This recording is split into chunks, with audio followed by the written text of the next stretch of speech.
اور وضاحت کی کہ انہوں نے پروڈکشن اور پوسٹ پروڈکشن کے کام میں جانے کا فیصلہ کیوں کیا۔ میں سوچوں گا کہ کام ایک ایسا کون سا شعبہ ہے جس کے لیے واقعی مجھ جیسے کسی کی ضرورت ہے، جس نے دنیا کو دیکھا ہو اور انڈسٹری کو جانتا ہو۔ میرے ذہن میں پہلی چیز جو آئی وہ پوسٹ پروڈکشن کمپنی تھی۔ میر نے شیئر کیا کہ ایک موقع آیا، کسی نے کہا کہ بہت سا کام ہو رہا ہے جس کی مغرب کی ضرورت ہے اور اس میں سے زیادہ تر ہندوستان، پولینڈ، بلغاریہ اور ان تمام جگہوں پر جائے گا، کیا آپ دلچسپی لیں گے؟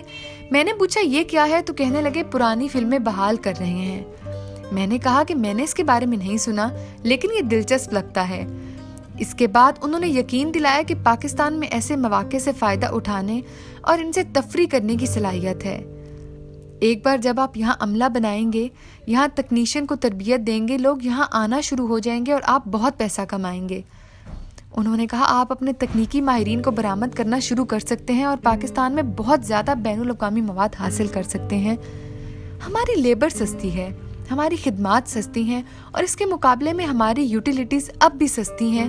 جی ہاں، بجلی کے مسائل ہیں لیکن ہم نے اپنے راستے تلاش کر لیے ہیں۔ میر نے 80 کے دہائی کے اوائل میں اپنی اداکاری کے کیریئر کا آغاز کیا۔ انہوں نے کئی مشہور فلموں میں اداکاری کی۔ ان کا تعلق اداکاروں اور ہدایتکاروں کے خاندان سے ہے۔